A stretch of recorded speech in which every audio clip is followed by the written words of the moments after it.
You deserve to know the truth now. That was it. No greeting. No punctuation. No name. Just those 7 words, typed in bold, sitting cold at the top of my inbox. Beneath them, an attachment titled, September_2009_recordings. Zip. I stared at the screen like it had grown teeth. For 3 minutes, maybe more, I didn't breathe right. My coffee went cold. My cursor hovered over the file, twitching. I thought it was spam. Or a virus. Or maybe I was finally cracking up after years of silence, of pretending I was okay with how things ended. But the sender's address? Callie. L. Tice at Orangeburg Consulting. Calm. I hadn't seen that name in over 15 years. Not since the night she packed her things into the back of someone else's truck and told me, with all the tenderness of a voicemail, "You'll be fine eventually, Harry." And now, she sends me this? I didn't click it.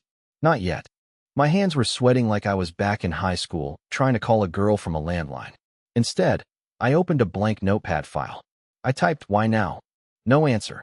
I typed again, "What truth?" Still nothing. So I opened a bottle. Not something strong. Just the sad excuse for bourbon I keep above the fridge for nights like this, when ghosts scratch at the edges of your sanity and old memories start playing reruns in your head. September 2009. That month was a war zone in our house. Not because of shouting. Not because of broken plates or bruised faces. No, Callie wasn't that kind of cruel. She was the kind that hurt you slowly, with silences, with side glances, with words said just quiet enough that you wondered if she meant them or if your mind was turning against you. She started coming home later. Started smiling more, but not at me. She wore perfume again. She stopped asking about my day.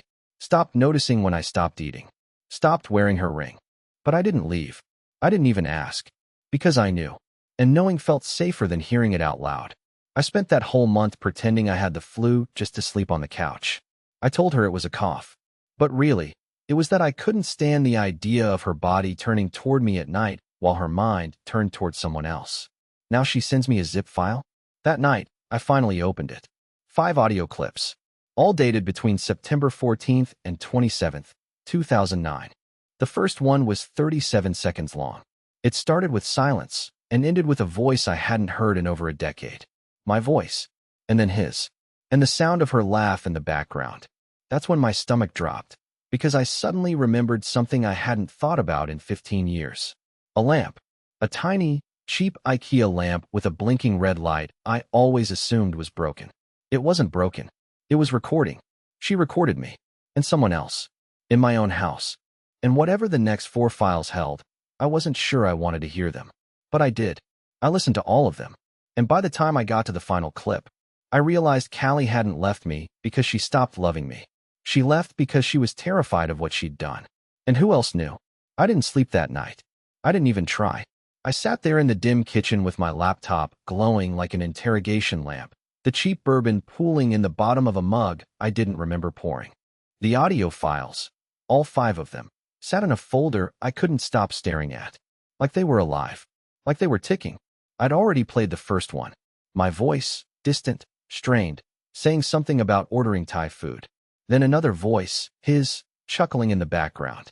A voice I didn't recognize. And then her laugh. Callie's laugh. That familiar, dagger-soft sound. It felt like hearing a ghost whisper into my ear from behind. But the 5th recording. That was the one I couldn't stop thinking about. It was longer than the rest. Nearly 8 minutes. I kept hovering my mouse over it, like touching it would burn me. There's something about knowing you're about to uncover a truth that's been buried for 15 years. It makes your body go numb before your brain even catches up. I clicked it. At first, nothing. Just muffled rustling. The scrape of something. Maybe furniture? And then a sigh. Her voice. If anyone finds this, I just want it to be clear. I tried. I tried to make it right. Silence again. Then footsteps. Closer. Then a voice. Male. Calm. Too calm. You said you erased the last one. I did. I think. I don't know. That's not good enough, Callie. You know what's at stake. I didn't sign up for this, she whispered. I just wanted out. You wanted freedom. Freedom has a price. What followed was a sound I will never forget, like metal on metal. Maybe a safe. Maybe a box. I don't know. But then I heard my name. What about Harrison? She asked. What about him? The man replied coldly. He didn't deserve this. He laughed. You picked a side. You just didn't know it yet. Click. The file ended just like that. I sat there, completely still, as a cold chill crawled up my spine and wrapped itself around my throat. I played the clip again. And again. The more I listened, the worse it felt. This wasn't just about cheating. This wasn't about Doug or Tice or any of the names I had used over the years to justify what happened to me. This was something bigger. Something hidden. Something deliberate. And I wasn't supposed to know about it.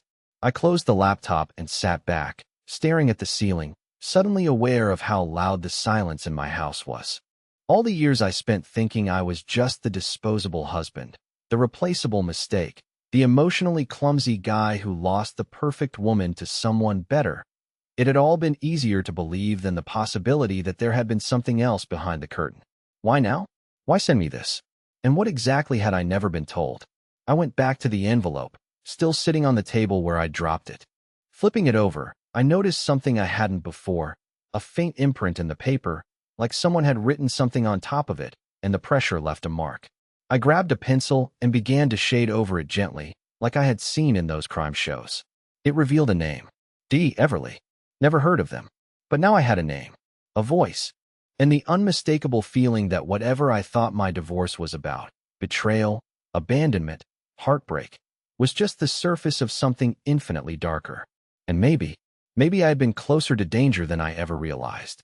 For the next 2 days, I lived like a man half awake. I went to work, scanned inventory, mumbled through small talk with my supervisor, and came home without remembering how I'd gotten there. The voice from the 5th recording haunted me, especially that phrase. You picked a side. You just didn't know it yet. What the hell did that even mean? What side? What choice? I couldn't get the name D. Everly out of my head. I ran it through search engines, through Facebook, through old email threads I still had from the early 2000s. Nothing. No Everly connected to me, to Callie, to anyone I could remember. But the handwriting etched into the back of that envelope was hers. Unmistakable. Deliberate. That night, I opened the closet in my hallway. Not the one with jackets and dead umbrellas. The one above the furnace, where I'd stuffed all the leftover pieces of my past. A dusty box labeled H&C, sealed with tape I'd meant to replace for over a decade. Inside, our wedding VHS, an expired passport, an old cell phone charger, and at the bottom, a small wooden drawer I'd pulled out of our nightstand back in 2010 when I moved out. The drawer was locked. I'd forgotten it even had a key. I dug through the junk until I found the miniature brass one taped under the lid of the VHS case. Callie used to hide things in the strangest places. When I opened the drawer, I found only 2 things. A folded photo of Callie sitting in a car I didn't recognize, next to a man who looked like he didn't want to be photographed. Head turned, sunglasses on, body angled slightly away.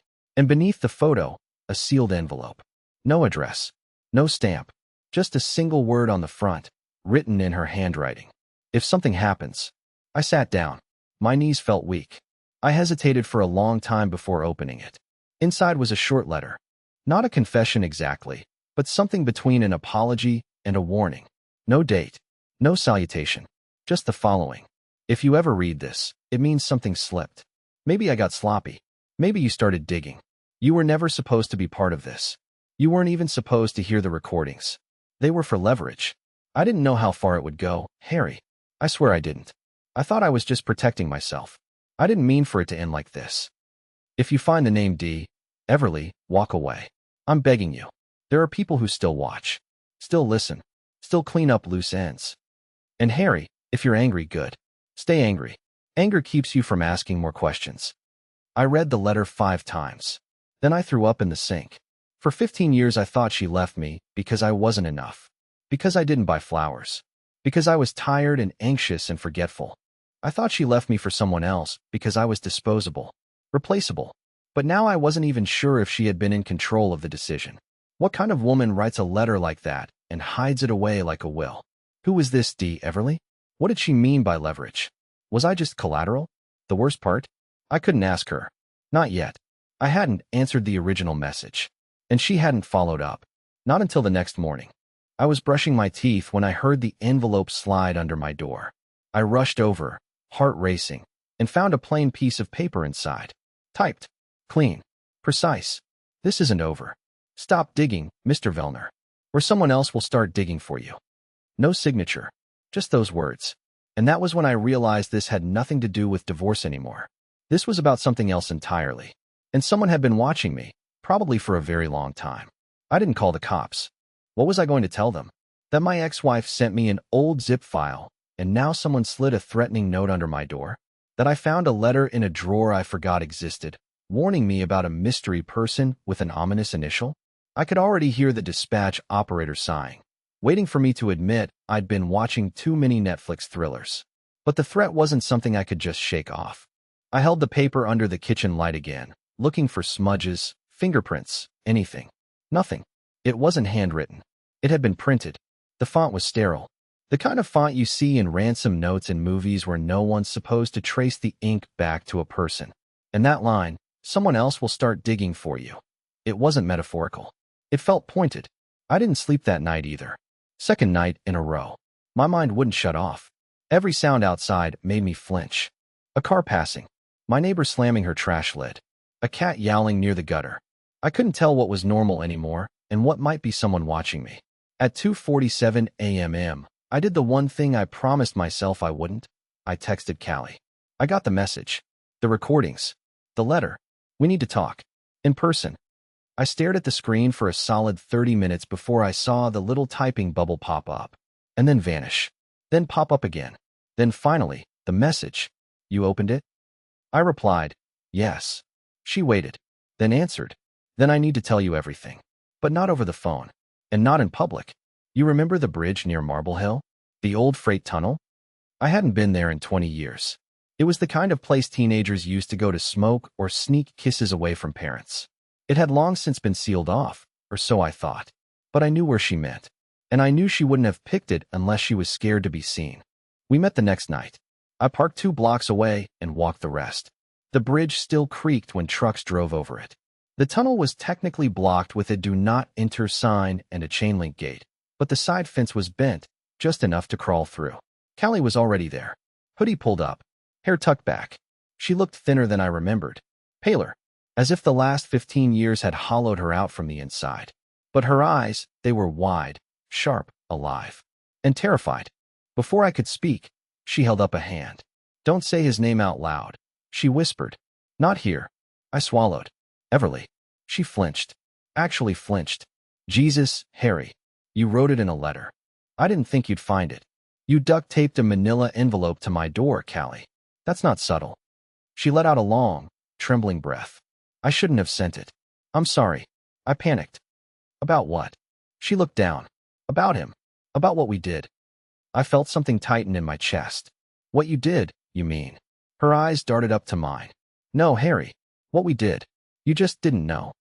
My mouth went dry. What are you talking about? Callie reached into her bag and pulled out a USB stick. This has everything, she said. More recordings. Emails.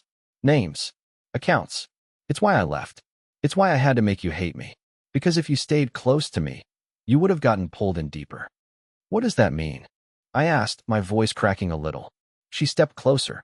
Harry, our marriage was never just about us. I blinked. What the hell are you saying? She paused, as if choosing the next sentence could decide whether I lived or disappeared. Everly wasn't just a person. He was a handler. That word, handler, it didn't belong in real life. It belonged in spy shows, in books, in whispered conspiracy threads. Handler of what? Callie's eyes shimmered. Of me. My stomach dropped. She kept going. I was recruited in college. Just watch. Just listen. Just report on certain people. It was subtle, easy, nothing dangerous. Until I met you. Until we got serious. Until they told me to keep tabs on someone you were working with. That friend of yours, remember Gavin? My head spun. Gavin from IT. She nodded. He was laundering data, feeding it through decoy networks. They wanted eyes on him. And you were close. I barely knew Gavin. Exactly, she whispered. But they didn't care. I asked questions. I stalled. Then I tried to quit.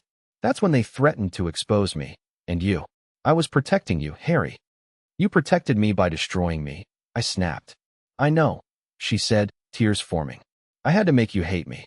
It was the only way they'd let me cut the cord and vanish. So why reach out now? I asked, my voice quieter, shaking. She hesitated. Because Everly's dead. And now they think you're the only one left who might know what he knew. The silence after she said those words hit harder than the words themselves. They think you're the only one left who might know what he knew. I stared at Callie like I didn't recognize her. Not as my ex-wife. Not as the woman who once danced barefoot in our kitchen to Springsteen records. Not as the person who shattered me in one cruel, calculated year. She wasn't any of those things now. She was something else. A stranger with familiar eyes and a story that made no damn sense, but somehow felt too real to ignore. You're going to need to be more specific than that, I said, stepping back. She nodded slowly, then leaned against the concrete wall of the tunnel, arms crossed like she was holding herself together. After I left, I stayed in touch with one of Everly's associates. Quietly. He wasn't like the others. He was scared. Said Everly was compiling something. A dead man switch. Insurance. Something he planned to release if he ever disappeared. Disappear as in? Disappear as in get disappeared, she replied. I swallowed hard. Everly had a private server, hidden under several fake identities. They used it to store intercepted data, not just from Gavin, but from dozens of other names. Political consultants, engineers, a few defense subcontractors, mostly low-profile people, but all of them connected through innocuous jobs. People who wouldn't notice if files they accessed got duplicated and rerouted. People like you. That last part hit like a punch to the ribs. I worked warehouse logistics, Callie. No, she said. You processed cloud hardware for a distribution contractor that interfaced directly with 3 flagged data centers. The same data centers where at least one breach originated. I blinked. No, I didn't even have access to. They didn't need you to have access. They needed someone close enough to get metadata, movement logs, invoices, timing, all the filler data that makes the real thefts harder to spot. I felt sick. So I was just a blind pawn in all this? Callie gave me a look I couldn't read. Not just a pawn, a liability. Because you were married to someone who knew too much. And because you were loyal. I was a fool. You were human, she said. That's why I kept you out of it. Until I couldn't anymore. My hands were shaking again. I didn't even notice until I dropped the USB stick she'd handed me. I bent to pick it up, and that's when I saw the red dot. Not on me. On the wall behind her. Flickering. Then steady. Callie, I said slowly, voice tight, don't move. She froze. I didn't know if it was a laser, or if I was hallucinating from 2 days of no sleep and all this madness.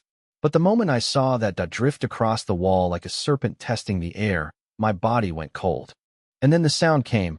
Snap, like a twig breaking. Not a gunshot. A camera. Someone had just taken a picture. I spun around, but the tunnel was empty. Just rusted rebar, damp concrete, shadows that didn't move.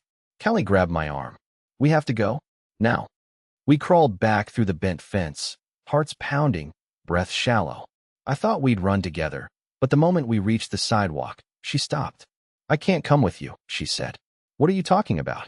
You can't just dump this on me and vanish again. They're watching both of us now. If I'm seen with you again, you're dead within a week. I grabbed her wrist. Callie. She pulled free. Listen to me. The USB has a key embedded in the header data. Use it to decrypt the Everly files. But do it from somewhere isolated. Not your apartment. Not anywhere tied to you. And once you open it, you don't come back from it, Harry. You don't get to unknow this. Then she turned and disappeared down the side street, fast and silent like she'd done it 100 times. And I just stood there, holding a plastic stick that now felt heavier than anything I'd ever carried in my life. I didn't go home. I drove. For hours. Through towns I didn't know, past motels with burned-out signs, diners that still had jukeboxes, gas stations that sold expired candy. I didn't stop until I reached a place I remembered from a camping trip when I was 16, a cabin rental site long since abandoned, out near Pine Bluffs. There, in the dark, using a burner laptop I picked up from a pawn shop at 2 a.m., I opened the USB. What I found inside wasn't just recordings or emails. It was a map, not of roads, not of names, but of systems, layered, hidden, all orbiting one central node labeled only as VLL 2R, inactive, monitor pending. My name. Partially scrambled, flagged, tracked, and marked for reactivation. The folder wasn't locked with a password. It was locked with a question. When I opened the VLL to our node. The screen flashed white, then displayed a single line in red text. What was the name of the street where you lost your temper? I froze. I knew what it meant immediately.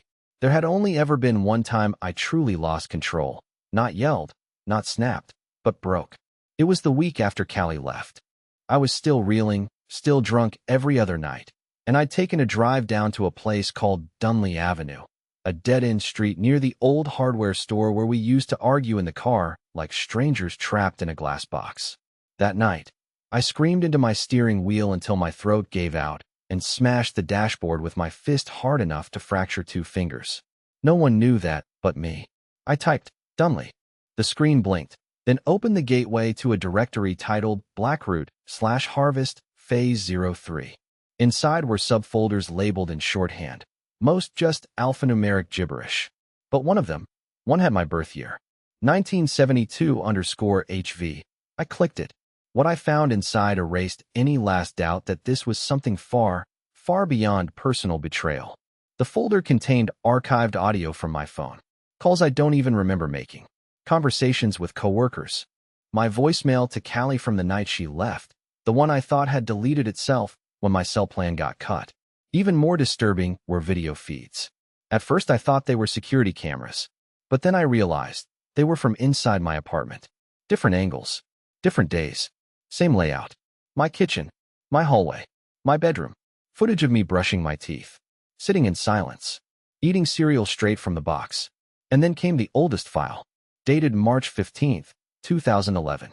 It showed me asleep on the couch, and Callie standing over me, at 3:14 a.m., wearing a coat, holding a phone, staring at me like I was a stranger she didn't know what to do with.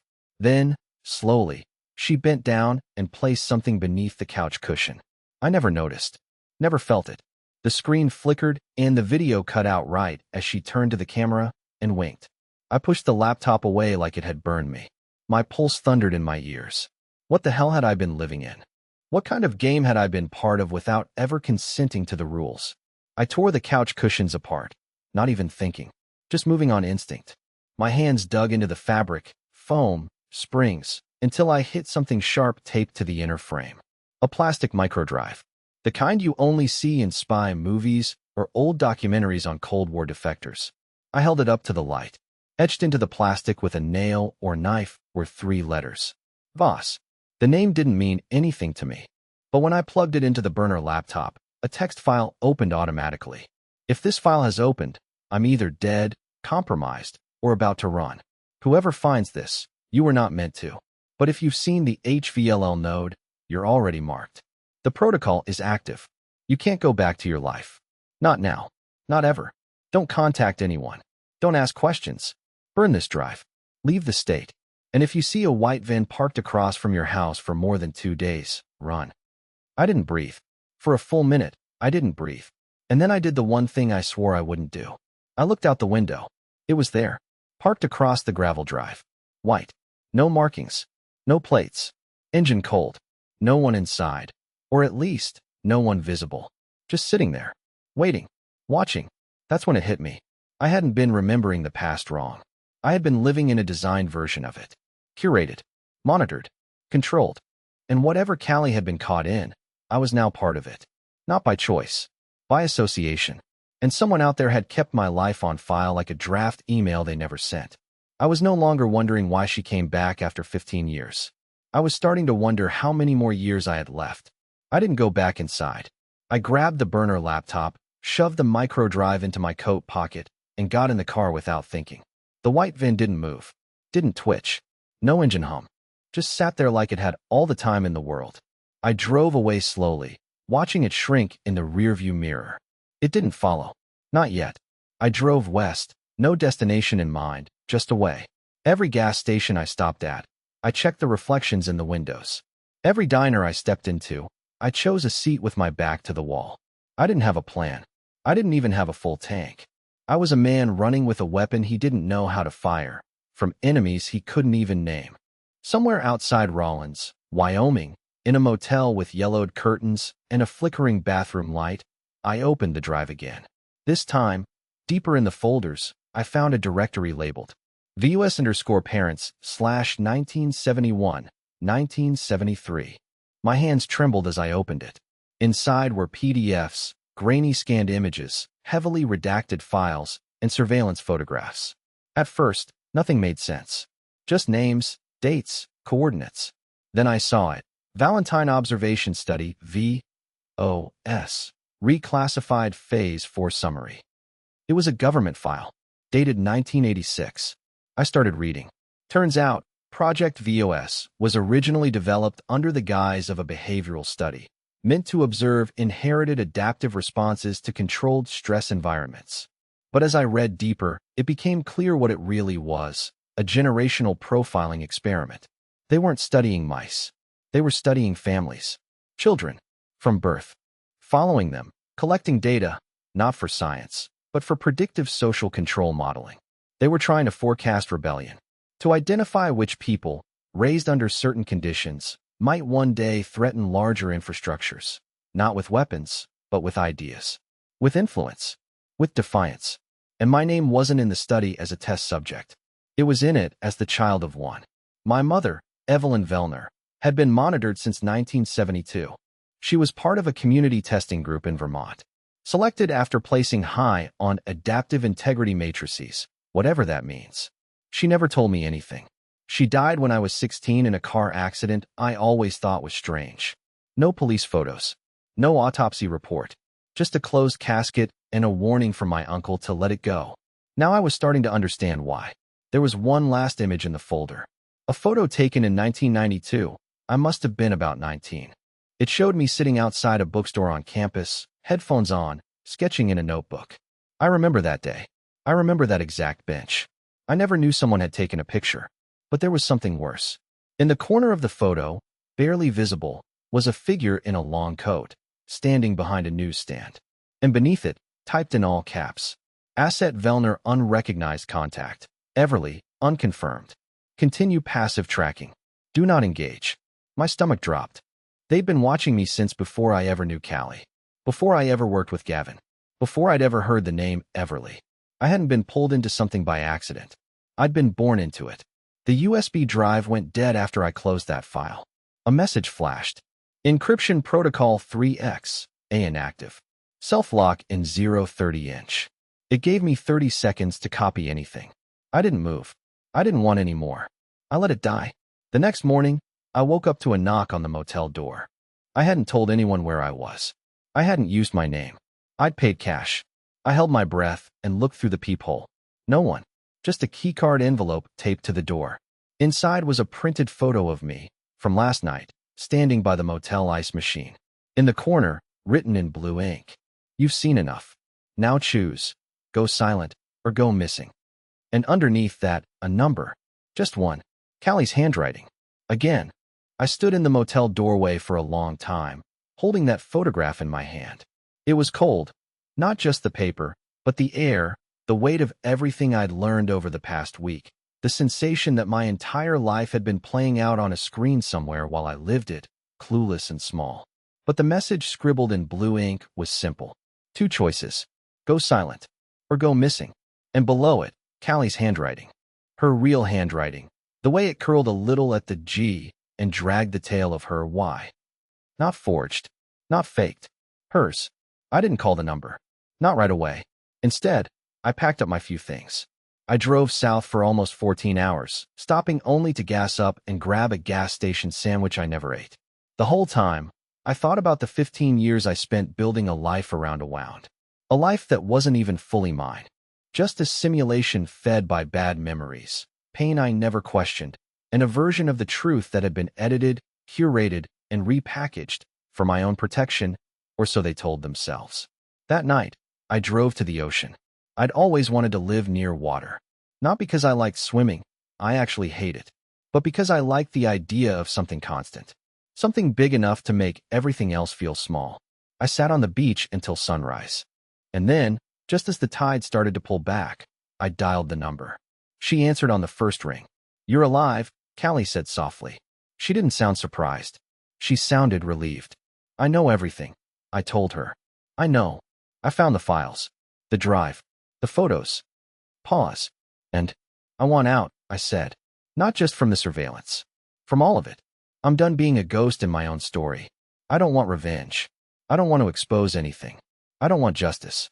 I just want peace. Kelly didn't speak for a while. The only sound on the other end was the soft hum of wind through her receiver. You'll need a new identity, she said eventually. There's a way to make it clean. Safe. Off-grid, but still legal. They'll allow it. If I vouch for you. And you? I already made my choice years ago, she replied. This was always about getting you to the moment where you could make yours. We didn't say goodbye. We just ended the call. 3 months later, I was living in a coastal town in Oregon under a different name. It wasn't glamorous. I stocked shelves at a hardware store. I lived above a bookstore run by a woman named Meredith who baked 2 mini muffins and gave them to me without asking. I took walks. I learned to cook something besides frozen pasta. I adopted a mutt from a shelter and named him Fig because he was scrappy and half-blind and had absolutely no idea how to fetch, but he never left my side. I wasn't haunted anymore. Not because the ghosts were gone, but because I finally understood them. One afternoon, I received a package at the bookstore, no return address. Inside was a single photograph. It showed Callie, older now, standing in front of a house surrounded by trees, her hair streaked with silver, smiling beside a little girl who looked just like her. On the back, a note. You deserve to know the truth, Harry, but you also deserve to be free from it. Thank you for surviving it all and for choosing life. That night, I stood on the porch with Fig curled up at my feet, listening to the ocean I used to only dream about. For the first time in decades, I wasn't looking over my shoulder. No more handlers. No more files. No more games. Just the sound of waves and the quiet knowledge that, after everything they took, everything they broke, I was still here. And I had finally chosen what came next. On my terms.